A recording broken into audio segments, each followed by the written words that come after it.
Hmm. Hello, students. How are you today? Are you happy? I hope so. Students, in this video, we are going to learn 10 important questions for tenses. जैसा कि आप जानते हैं tense की एक बहुत ही complicated topic माना जाता है और उसकी जितनी हम प्रैक्टिस करें कम ही रह जाती है। तो मैं आपके लिए 10 क्वेश्चंस लेके आया हूँ, आप उसको बड़े अच्छे से सॉल्व करना।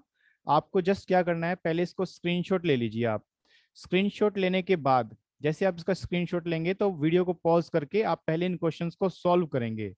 सभी 10 क्वेश्चंस गलत लिखे हुए हैं टेंस वाइज। आपको टेंस का सही आंसर ढूंढना है। जैसे फर्स्ट क्वेश्चन देखिए, ध्यान से लिखा है, मैं स्क्रीन पर देख रहा हूँ। गोरी told me his name after he left. तो आपको इसका सही टेंस ढूंढना है कि टेंस वाइज इसमें क्या मिस्टेक की गई है। जैसे एग्जाम में क्वेश्चन आता है तो इसको पार्ट्स में स्प्लिट किया जाता है, लेकिन अभी एग्जाम के पैटर्न से नहीं, हम जस्ट नॉलेज के लिए कि इस क्वेश्चन में क्या एरर हो सकता है आपको ढूंढना है। तो आप वीडियो को पॉज करके इसका स्क्रीनशॉट ले लीजिए और फिर आप इसको नोटबुक पे सॉल्व कर लीजिए। फिर इसके बाद मैं इसको एक्सप्रेस करूंगा कि इसका क्या आंसर सही होना चाहिए। ठीक है, अब मैं इसका आंसर बताने जा रहा हूं, आप बाद में अपना चेक कर लेना। जैसे कि फर्स्ट क्वेश्चन है, गोरी told me his name after he left.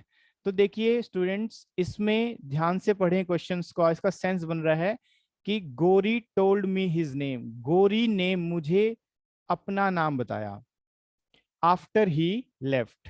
ऐसा इसका जनरली हम हिंदी निकालते हैं, जैसे ऐसा होगा नहीं। इसका मीनिंग बनता है कि गोरी ने मुझे उस लड़के का नाम बताया आफ्टर ही है लेफ्ट, जब वह लड़का वहां से चला गया उसके बाद। तो अकॉर्डिंग टू ग्रामेरियंस आप देखते हैं कि कुछ वर्ड फिक्स होते हैं, जैसे कि आफ्टर।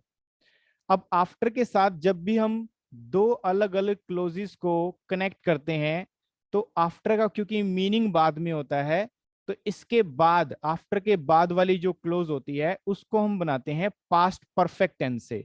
यानी इसका आंसर होना चाहिए था ही हैड लेफ्ट, यानी इसको बनाना चाहिए था हमें पास्ट परफेक्ट में।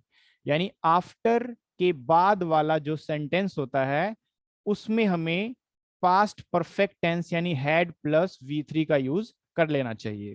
ठीक है स्टूडेंट्स, जैसे कि क्लासेस में हम पढ़ते भी है ना कि बिफोर और आफ्टर, जैसे बिफोर से पहले पास्ट और पास्ट लगाना चाहिए हैड प्लस थर्ड फॉर्म, और अब आप देख पा रहे हैं यहाँ पे ही हैड, यानी आफ्टर के बाद में लगाना चाहिए, तो इसलिए होगा ही हैड लेफ्ट। अब देखिए नेक्स्ट क्वेश्चन। नेक्स्ट क्वेश्चन में लिखा है we have been celebrating many festivals since centuries. देखिए यहाँ पे एक वर्ड लिखा है सिंस, और सिंस इसका मीनिंग होता है से।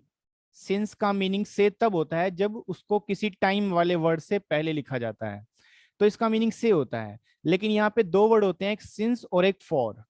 ये दो वर्ड यूज करते हैं, सिंस और फॉर। इसके बाद जो भी हम वर्ड यूज करते हैं वो टाइम से रिलेटेड होना चाहिए, और इसीलिए सिंस और फॉर दोनों को बड़े केयरफुली से लगाना चाहिए हमें। हालांकि इसमें टेंस कौन सा यूज करते हैं हम, जैसे क्लासेस में सीखते हैं कि सिंस और फॉर अगर सेंटेंस में मेंशन हो, इससे पता चलता है कि हमने टाइम बता दिया है, और वो टाइम के कारण हम इसमें टेंस जो यूज करते हैं वो होता है present perfect continuous tense. Present perfect continuous tense का रूल भी यही होता है, हैव बीन सेलिब्रेटिंग यानी आईएनजी फॉर्म। लेकिन इसमें प्रॉब्लम कहाँ है, इसमें सिंस नहीं आना चाहिए, इसमें फॉर आना चाहिए। सिंस और फॉर, क्योंकि दो वर्ड होते हैं। फॉर का रूल क्या होता है कि जब भी कोई प्लूरल सेंस में टाइम दिया हो, प्लूरल सेंस में, तो प्लूरल सेंस का टाइम हमेशा ही किसको एक्सेप्ट करता है, फॉर को, सिंस को ही नहीं। सिंस में हम सिंगल टाइम यूज करते हैं, जैसे कोई ईयर लिखा हुआ है 1947, तो उससे पहले हम क्या ऐड कर सकते हैं, सिंस। सिंस और फॉर में सबसे मेन रूल यही होता है कि प्लूरल टाइम लिखने पर हम किसका यूज करते हैं, फॉर का यूज करते हैं। तो ये ग्रामेटिकली गलत था, इसमें हमें क्या ऐड करना चाहिए था, टेंस बिल्कुल ठीक लिखा है बट यहाँ वर्ड गलत हो गया, इसमें हमें फॉर लगाना चाहिए। तो एग्जाम में जो क्वेश्चंस आते हैं जनरली प्रेजेंट परफेक्ट टेंस से क्वेश्चन दो जगह पे मिलते हैं, या तो उसका रूल ही गलत होगा या फिर उसका सिंस और फॉर में मिस्टेक पाया जाता है। तो आप देखेंगे यहाँ रूल कोई मिस्टेक नहीं थी, यहाँ पर किसमें मिस्टेक पाई गई है, सिंस और फॉर में। तो एग्जैक्ट क्या होगा, 4 सेंचुरीज। आई होप आपको समझ में आ गया होगा। अब नेक्स्ट देखिए, नेक्स्ट हम ध्यान से देखें अगर, तो आप देख पा रहे हो, I have pass the examination 2 years एगो। 2 years एगो, देखिए यहाँ पे लिखा है 2 years एगो, और यहाँ रूल लगा है प्रेजेंट परफेक्ट का, यानी have plus V3, have past. तो स्टूडेंट्स हम क्या करते हैं, यहाँ पे 2 years अगो से ये पता चल रहा है कि ये कोई पास्ट की बात कर रहे हैं हम, यानी 2 साल पहले की बात कर रहे हैं। अकॉर्डिंग टू ग्रामेरियंस ये क्लियरली मेंशन किया जाता है बुक्स में कि जहां कोई पास्ट का टाइम मेंशन किया जाए वहां केवल एक ही टेंस यूज किया जा सकता है, और वो होता है वर्ब की सेकंड फॉर्म, यानी simple past, past indefinite tense. तो यहाँ पे जो हम हैव पास्ट लिख रहे हैं, ये प्रेजेंट परफेक्ट का रूल है, इसको हम हैव को डिलीट करेंगे और फाइनल आंसर बनेगा आई पास्ट, यानी इसको हम पास्ट इंडेफिनिट से बनाएंगे, वर्ब की सेकंड फॉर्म से बनाएंगे। ठीक है, क्योंकि इसमें क्या लिखा हुआ है, एक पास्ट का टाइम मेंशन किया गया है, इसीलिए ये पास्ट का सेंटेंस होगा, सेकंड फॉर्म से बनाएंगे इसको। ठीक है स्टूडेंट्स, नेक्स्ट देखिए, since he joined this post, जब से, यहां पे सिंस का मीनिंग क्या है, जब से। Since he join this post, जब से उसने इस पोस्ट को ज्वाइन किया है, he did not take any bribe. Bribe means होता है रिश्वत, तो तब से लेके अब तक उसने रिश्वत नहीं ली है, ये इसका सेंस बन रहा है। और अब इसको अगर हम लॉजिकल इसका आंसर देखना चाहे तो सिंस के साथ जब एक सेंटेंस कनेक्ट किया जाता है, आप देखिए साइड, सिंस के साथ जब भी कोई एक सेंटेंस कनेक्ट किया जाएगा, पूरा एक सेंटेंस जिसको क्लोज बोल सकते हैं हम, और वो क्लोज अगर सेकंड फॉर्म से लिखी हो, यानी पास से लिखी हो, तो इस साइड वाला टेंस जो होगा वो हमेशा ही प्रेजेंट परफेक्ट में लिखना चाहिए, यानी हैज हैव प्लस V3 से लिखना चाहिए। और अभी देखिए क्या लिखा है, सिंस के बाद यहाँ सेकंड फॉर्म लिखा हुआ है जॉइंट, कोई प्रॉब्लम नहीं है इस वाले पार्ट में, लेकिन आगे लिखा है डिड नॉट टेक। तो डिड नॉट टेक जो कि ग्रामेटिकली गलत माना जाएगा, आपको लिखना चाहिए हैज हैव प्लस V3, यानी ही के अकॉर्डिंग लगाएंगे हैज नॉट, और टेक का थर्ड फॉर्म लिखना होगा टेकन।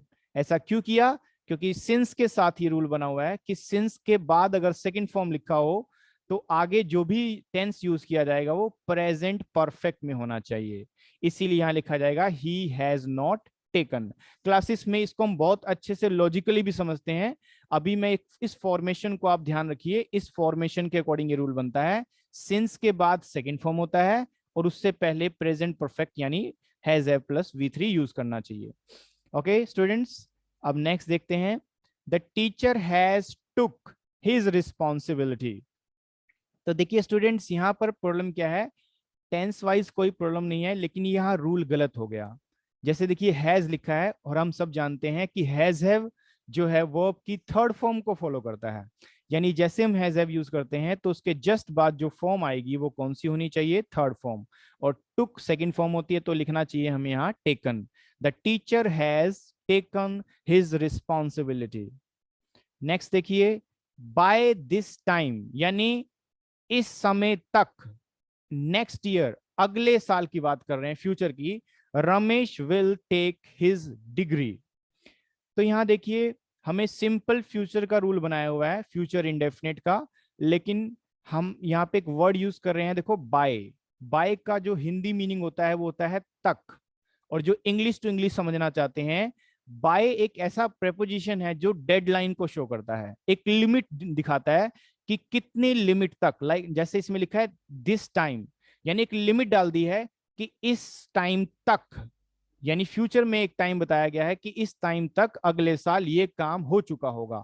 इट मींस जब भी हम डेडलाइन वाला प्रेपोजिशन यूज करते हैं तो अकॉर्डिंग टू ग्रामेरियन हमें डेडलाइन के लिए टेंस लिखना चाहिए फ्यूचर परफेक्ट।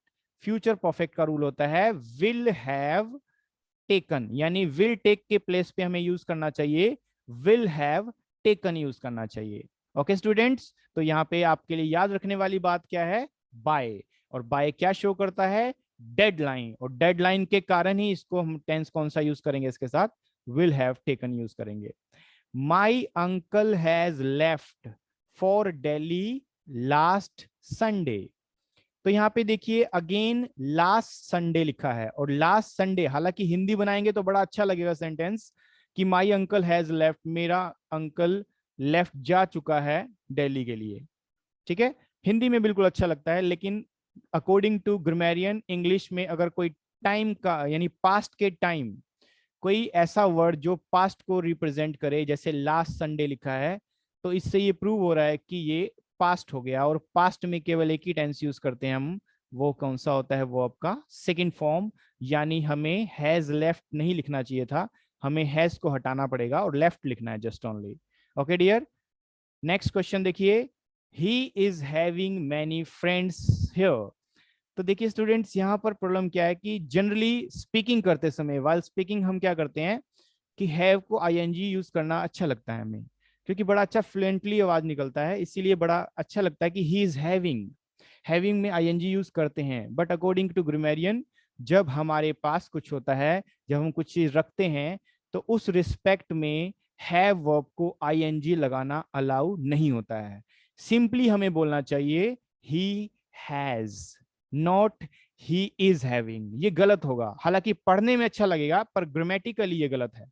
ग्रामेटिकली हमें बोलना चाहिए he has many friends here, because have verb को आईएनजी लगाना अलाउ नहीं होता है।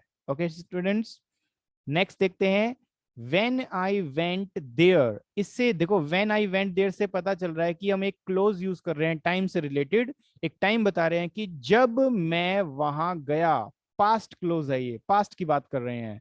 और अकॉर्डिंग टू ग्रामरियन क्या होता है कि अगर एक पास्ट लिखा हो तो आगे भी पास्ट लिखना चाहिए हमें, नॉट प्रेजेंट। तो ये कोई कॉम्बिनेशन नहीं होता, ये गलत कॉम्बिनेशन होता है, तो यहाँ इज के प्लेस पे हमें क्या ऐड कर देना चाहिए, जस्ट वॉज। तो अब आंसर होगा when I went there Rohit was playing a game of chess, ये इसका सही आंसर माना जाएगा। इसका लॉजिक निकलता है एक पास्ट तो दूसरा भी पास्ट होना चाहिए। ओके स्टूडेंट्स, लास्ट क्वेश्चन देखते हैं, before the teacher could finish. Again ये टाइम क्लोज दी गई है, बिफोर का मीनिंग पहले होता है, और एक पास्ट का सेंटेंस दिया गया है, कुड यहाँ पास्ट को दिखा रहा है, एक पास्ट हो गया, और आगे लिखा है द स्टूडेंट्स गेव। अब देखिए, जैसे ही हमने सीखा था ना, आफ्टर के बाद हमेशा पास्ट परफेक्ट आता है, हैड प्लस V3। ऐसे ही एक बिफोर वर्ड जो होता है, बिफोर वर्ड से पहले वाला जो भी सेंटेंस होगा, उसमें हमें हैड प्लस V3 यूज करना चाहिए। तो यहाँ पर देखो बिफोर लिखा है और इससे पहले कोई सेंटेंस नहीं है, तो ये सेंटेंस लास्ट वाला माना जाएगा इसका, और इसीलिए इसमें हमें पास्ट परफेक्ट यूज करना चाहिए। स्टूडेंट्स गेव नहीं होगा, स्टूडेंट्स हैड गिवन होगा, हैड गिवन। अब हैड गिवन क्यों यूज करना चाहिए हमें, क्योंकि यहां बिफोर लिखा हुआ है, बिफोर, तो बिफोर से पहले हमें had plus third form use करना चाहिए। ओके स्टूडेंट्स, तो देखिए ये सारे इसके आंसर्स मैंने आपको बता दिए हैं, आप बड़े अच्छे तरीके से अपने आंसर्स को चेक कीजिए, और इसी तरह से आगे की वीडियोस भी आपको मिलती रहेगी। Make sure you subscribe my channel. Okay, तो आगे फिर नेक्स्ट वीडियो पे मिलते हैं। Till then, good bye, good night. Okay.